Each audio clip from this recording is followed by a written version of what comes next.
चोकर से defending champions तक का सफर तय किया इस टीम ने। 18 साल की तपस्या के बाद फाइनली विनर घोषित किए गए थे आईपीएल 2025 में रॉयल चैलेंजर्स बैंगलोर। एंड उसके बाद से कहानी नैरेटिव एकदम चेंज हो चुका है आरसीबी के लिए। एक चैंपियन टीम की तरह हमेशा देखा जाता था, माना नहीं जाता था, लेकिन अब से दुनिया उनको मानने लगी है। और ये डिफेंडिंग चैंपियंस का जो ताज मिला ना आरसीबी को, ये बहुत इंपॉर्टेंट होगा कि इस बार जरा अपने पास रखना, उसको डिफेंड करना, because they already have the champion team. और बस उसके अंदर थोड़े से ट्वीक्स करेंगे, लेकिन सिरदर्दी थोड़ी बहुत है आरसीबी के पास। और आज इसी बारे में बात करने वाले हैं इस वीडियो के अंदर। एंड ऑक्शन तो भाई साहब क्या बढ़िया खेला था आरसीबी ने, बढ़िया बढ़िया पिक्स लिए थे, अच्छे यंगस्टर्स भी ऐड किए, उसके साथ में वेंकटेश अय्यर जैसे प्लेयर को ऐड किया, जेकब डफी को ऐड किया, तो काफी ओवरऑल अच्छा ऑक्शन गया था, हम सभी को पता है। अभी ऑक्शन से बढ़ के आगे देखते हैं कि कॉम्बिनेशन की बात सीधा करेंगे, बिकॉज कॉम्बिनेशन में कुछ कुछ जगह पे ऐसा लग रहा है कि शायद आरसीबी के पास एक गुड हेडेक टू हैव वाली बात हो सकती है। बट स्टिल हमें भाई कोई रिस्क नहीं लेना है बतौर टीम, बिकॉज आरसीबी अफोर्ड नहीं कर सकती एक भी मैच हारना। जिस तरह से लास्ट सीजन चलता गया था ना, इस सीजन भी आरसीबी कहेगी कि यार हमें ऐसे ही लगाना है अपना सीजन। और थोड़ी सी मुश्किलात ये है कि Josh Hazlewood won't be available for the first 2-3 matches. जितना सुनना है कि फर्स्ट 2 मैचेस के लिए ही अवेलेबल नहीं है, बट विद टाइम में भी जब तक ये वीडियो अपलोड होगी और आगे 10-12 दिन है मैच शुरू होने में, तो कहीं ना कहीं शायद ऐसा ना हो कि और डेट डिले हो जाए। तो वी विल अज्यूम कि जॉस हेजलवुड पहले 3-4 मैचेस ना खेले शायद से, तो उसके हिसाब से भी क्या कॉम्बिनेशन बन सकता है और क्या बेस्ट 11 हो सकती है आरसीबी की। आरसीबी फैंस बने रहना, कुछ अच्छी डिस्कशन होने वाली है। तो सबसे पहले अगर हम बात करें कि यार ओवरऑल स्क्वाड कैसे दिखता है, ओवरऑल स्क्वाड हमेशा से जैसे हमने देखा है कि भाई आरसीबी के पास बहुत अच्छी बैटिंग लाइनअप तो रहती थी, और जो लास्ट सीजन की स्क्वाड थी वो ऑलमोस्ट रिटेन करी थी आरसीबी ने। एंड सिर्फ लियम लिविंगस्टन एक बड़ा नाम दिखते हैं जो रिटेन नहीं हुए थे और मिसिंग है, बट उसके अलावा ओवरऑल जो स्क्वाड है काफी स्ट्रॉन्ग लगता है, प्रॉमिसिंग लगता है, प्रोवाइडेड कि कुछ यंगस्टर्स भी ऐड हुए हैं, चाहे वो मंगेश यादव हो, विहान मल्होत्रा हो, विकी ओस्तवाल हो, और भी बहुत सारे प्लेयर्स हैं।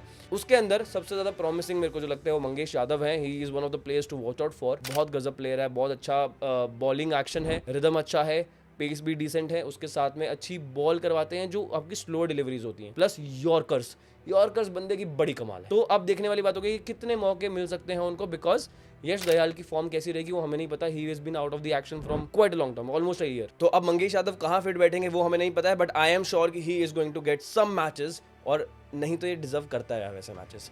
अब सबसे ऊपर से शुरू करते हैं यार। पहले तो सबसे पहले बात करते हैं कि ओपनिंग कौन करने वाला है विराट कोहली के साथ। विराट कोहली देखने को मिलेंगे भाई, डिफेंडिंग चैंपियंस के ताज के साथ विराट कोहली हमें देखने को मिलेंगे। कितना अलग फील होगा ना इस बार आरसीबी फैंस के लिए, एंड विराट कोहली के लिए खुद भी, कि एक अलग कॉन्फिडेंस लेकर आएंगे कि यार मैं डिफेंडिंग चैंपियन हूँ, इस साल तो अब और ज़्यादा अच्छा करना है, वो भूख और बढ़ेगी।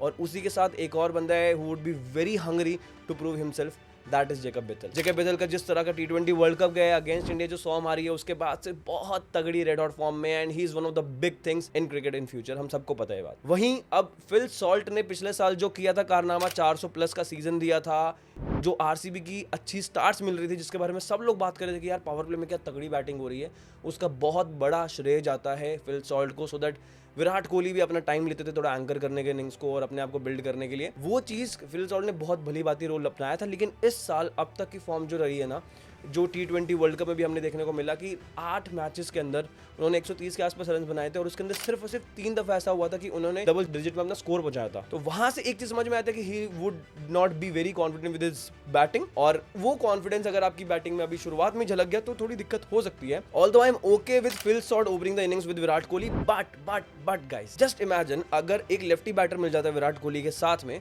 तो जो लेफ्ट आर्म स्पिनर या फिर लेग स्पिनर आके थोड़ा बहुत परेशान भी करते थे ना, उनको डोमिनेट किया जा सकता है। वो वाली जो पॉसिबिलिटी थी शायद से कहीं पे थोड़ा सा गेम स्लो हो जाए, वो नहीं होगी अगर जेकब बेथल रहेंगे। और जेकब बेथल स्पिन और पेस दोनों को बहुत ही अच्छी तरीके से खेलते हैं, हम सबको पता है। तो I think Jacob Bethell could be the right pick for the opening slot. Virat Kohli के साथ Jacob Bethell left right combination बन जाता है, नीचे भी राइटी बहुत सारे आएंगे, तो एक अच्छा कॉम्बिनेशन बनता है, लेफ्ट राइट का आपको मिल जाएगा ऑप्शन। एंड भाई ऑलमोस्ट सिमिलर ही है, मतलब आप फिल सॉल्ट को रख लो या जेकब बेथल को रख लो, I will pick Jacob Bethell, plus he is also left arm spinner, तो एक थोड़ा सा एंगल जस्ट इन केस आपको चाहिए हो तो है। और आरसीबी ने इस बार हेविली इन्वेस्ट भी किया है ऑलराउंडर्स पे, तो आई एम प्रीटी श्योर कि Jacob Bethell is going to get chances, because last season में ज्यादा नहीं मिला था, 2 मैचेस मिले थे, बट उन्होंने दिखाया था वो क्या कर सकते हैं। अब उसके बाद आते हैं नंबर 3-4 पे।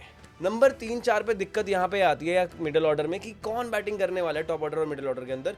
नंबर 4 पे आई फील ऐसे प्लेयर्स होने चाहिए जो फायर पावर भी लेकर आते हैं, उसके साथ साथ आपको स्टेबिलिटी भी प्रोवाइड करके दे सकते हैं। और उसके अंदर अब देवदत्त पडिक्कल और वेंकटेश अय्यर, ये 2 प्लेयर्स आते हैं कि नंबर 3 या 4 पे कौन खेल सकता है, बिकॉज एक प्लेयर की जगह बनेगी, दूसरा प्लेयर क्योंकि 4 पे रजत पाटीदार आएंगे तो नंबर 3 पे वेंकटेश अय्यर या फिर आपके देवदत्त पडिक्कल। अब देवदत्त पडिक्कल का जो परफॉर्मेंस रहा है that has been great in the domestic season. 6 matches में 300 प्लस का स्कोर बनाया था सैयद मुश्ताक अली ट्रॉफी में, 45 बॉल सेंचुरी लगाई थी देवदत्त पडिक्कल ने, तो वहां पे कहीं ना कहीं एक आपको अच्छा प्रोस्पेक्ट दिखता है। लास्ट सीजन में भी डिसेंट परफॉर्मेंस थी बट थोड़ा सा कंपैरेटिवली स्लोअर परफॉर्मेंस रही है, उनकी बैटिंग रही है।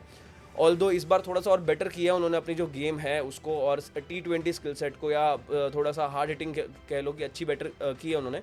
But Venkatesh Iyer has got the experience, has got that x factor, plus उनके पास जो मेच्योरिटी आती है, गेम सेंस आती है, आई थिंक कि he would be a better player. उसके अलावा आरसीबी ने 7 करोड़ वेंकटेश अय्यर के लिए लगाए हैं, इन्वेस्ट किए, सो आई डोंट थिंक कि RCB is going to keep him out of the squad. तो Venkatesh Iyer is going to be in the 11 and उनकी जगह नंबर 3 के अलावा कहीं और सही नहीं बैठनी चाहिए। रीजन ये है कि यार अगर उनको नीचे मिडिल ऑर्डर में डालोगे ना तो उनकी एबिलिटीज का सही तरीके से आप इस्तेमाल नहीं कर सकते। एंड दिनेश कार्तिक और रजत पाटीदार दोनों भली बातें जानते होंगे, तो आई एम श्योर कि Venkatesh Iyer is going to get a chance. Also he gives you an added bonus of having an extra bowler because he can chip in some overs just in case if any other bowler is having a bad day. And Venkatesh Iyer has been bowling really well in the domestic circuit. वो कहीं ना कहीं हमेशा runs देते हैं, थोड़े बहुत सबको लगता था, बट इस बार उनकी जो गेंदबाजी है वो काफी अच्छी रही है, इफेक्टिव रही है, विकेट्स भी निकाल के दिए वेंकटेश अय्यर ने। तो बॉलिंग फिटनेस जो है वो है वेंकटेश अय्यर के पास इस साल, तो मेरे को लगता है कि नंबर 3 पे Venkatesh Iyer would be the right choice. और जब मेरी बात हुई थी उनसे तो he was also very confident कि भाई इस साल जब IPL आएगा तो मैं बॉलिंग भी करता हुआ दिखूंगा आपको, तो ये एक अच्छी बात है। और उसके बाद नंबर 4 पे ऑब्वियसली रजत पाटीदार होने वाले हैं मेरे ख्याल से, मिडिल ऑर्डर में तो कोई टेंशन नहीं है। और उसके साथ साथ जो बैटिंग है रजत पाटीदार की इस साल थोड़ा सा और रिस्पॉन्सिबिलिटी मेरे को लगता है लेंगे एज अ कैप्टन, एंड जो उन्होंने किया है अब तक वो हम सबको पता है। और फिर नंबर 5, 6, 7 तो ऑलमोस्ट सॉर्टेड है हमारा, क्योंकि जो स्क्वाड है ना वो बिल्कुल सही बैठा हुआ है। नंबर 5 पे आएंगे टिम डेविड, उसके बाद नंबर 6 पे आएंगे जितेश शर्मा। जितेश शर्मा वाला पॉडकास्ट आप सभी को याद होगा यार, hey guys don't worry Jitesh Sharma is here, I will take care of everything. वो मैंने जो पॉडकास्ट लिया था ना that has changed my life. बहुत लोगों ने पहचाना, बहुत लोगों ने प्यार दिया और बहुत लोगों का सपोर्ट मिला, एंड वो रिकॉग्निशन मिलना बहुत अच्छे था, बहुत अच्छी फीलिंग थी। एंड जितेश शर्मा ने जो किया वो उनका, ऑफ कोर्स वो कंट्रीब्यूशन उनका था, वो सब उनका था, मेहनत उनकी थी, उन डायलॉग भी उन्हीं का था। तो जितेश शर्मा के ऊपर रिस्पॉन्सिबिलिटी फिर से होगी, बिकॉज फिल सॉल्ट नहीं होंगे ऊपर टॉप ऑर्डर में, तो Jitesh Sharma will be keeping wickets again. Obviously last season भी बहुत अच्छा किया था, 20 के अराउंड उन्होंने डिसमिसल्स किए थे बतौर विकेट कीपर, विच शोड की एक्चुअली बहुत ज़्यादा वैल्यू ऐड करता है बतौर विकेट कीपर। और बैटिंग में तो हम सबको पता है कि what he brought to the table. तो जितेश शर्मा के बाद आएंगे आपके Romario Shepherd, obviously who else. Romario Shepherd जिस तरह से आपको बैटिंग करके बॉलिंग करके देते हैं वो बहुत क्रूशियल है। शायद वो सब मैचेस में उनकी बैटिंग नहीं आएगी, लेकिन उनकी बैटिंग आएगी जब, और जब वो डिलीवर करेंगे तो बहुत ज़्यादा इंपॉर्टेंट बन जाते हैं वो प्लेयर।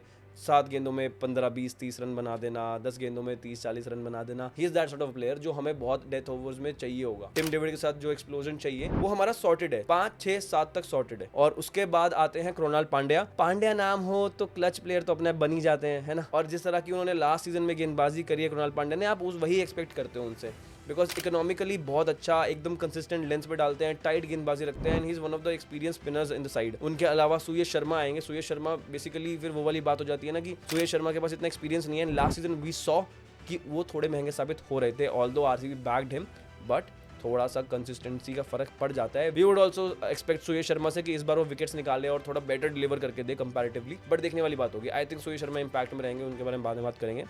नंबर 8 पे आप कृणाल पांड्या को रखोगे।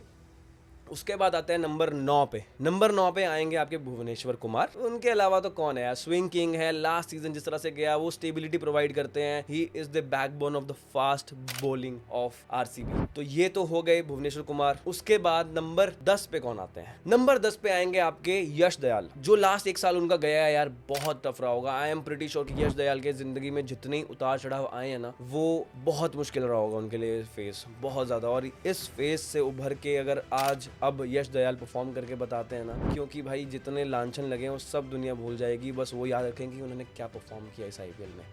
और एक ये बहुत तगड़ी कमबैक स्टोरी बन जाने वाली है। And he is that sort of player जो कमबैक के लिए जाना जाता है। हमें पता है कि रिंकू सिंह के जब 5 छक्के उनको लगे थे तो उसके बाद उनका क्या हाल था और उसके बाद कैसे उन्होंने कमबैक किया। And he gives you the support in the death overs, slower deliveries हो, यॉर्कर्स हो, पिन पॉइंट यॉर्कर्स डालते हैं। He has got that experience and x factor, जिसकी वजह से वो लेफ्ट आर्म पेसर वाला जो एक एंगल है वो भी लेकर आते हैं। तो Yash Dayal is going to be that person for me जो नंबर 10 पे गेंदबाजी करते हुए देखेंगे, आपको खेलते हुए देखेंगे। ऑल्दो इंपैक्ट प्लेयर में भी आप स्विच कर सकते हो, एक बार के लिए सोच सकते हो, बट आई डोंट थिंक अभी तो कुछ जगह बढ़ेगी। बट 11 में, फर्स्ट 11 में आप रखोगे उनको। अब आता है नंबर 11।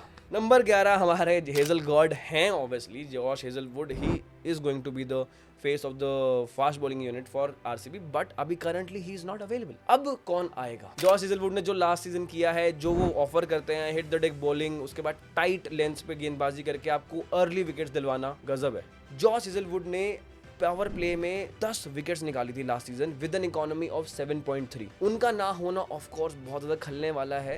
एंड जो वो प्रोवाइड करते हैं वो कोई और प्रोवाइड कर भी नहीं सकता। हमें डायरेक्ट रिप्लेसमेंट नहीं देखना, हमें बस उसको अब मैनेज करना है, उस गैप को किस तरह से करेगी आरसीबी। मेरे को लगता है 2 ऑप्शन है आरसीबी के पास, जेकब डफी या फिर नुवान तुषारा। इन दोनों में से कौन सा प्लेयर होना चाहिए?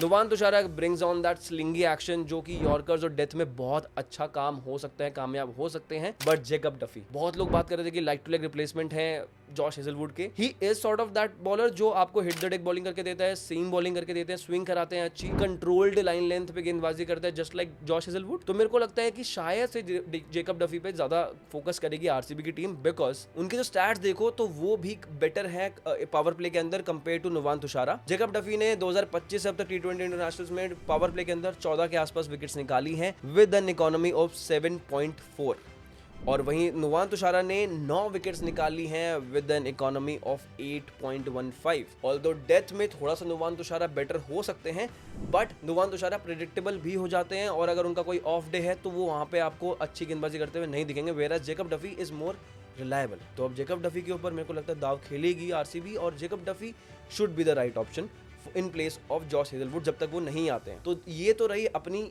ओवरऑल 11 प्लेइंग 11 जो बन सकती है। अब इसके अंदर कौन से प्लेयर्स ऐसे होंगे जो आपको लगता है इंपैक्ट प्लेयर्स के तौर पे रखे जाएंगे? सबसे पहले होंगे सूयश शर्मा, उसके बाद मंगेश यादव, देवदत्त पड्डिकल, जॉर्डन कॉक्स भी है वहाँ पर हैं। तो मेरे को लगता है कि ओवरऑल ये सब प्लेयर्स हैं जो आपको देखने को मिलेंगे इंपैक्ट प्लेयर में कभी ना कभी स्विच होते हुए। इवन स्वप्निल सिंह, तो स्वप्निल सिंह भी वहाँ पर आ सकते हैं। तो मेरे को ऐसा लगता है कि ये सारे प्लेयर्स रहने वाले हैं। अब ओवरऑल 11 तो मेरे को ऐसा लगता है यही बनेगी। ज्यादा मोटा मोटी चेंजेस ये हो सकते हैं कि शायद जेकब बर्टल की जगह पे विल सॉल्ट को ही मौका दिया जाए आरसीबी की तरफ से, कि मैनेजमेंट बोले कि we will still back you regardless of the past experiences. That is also okay, that is totally fine.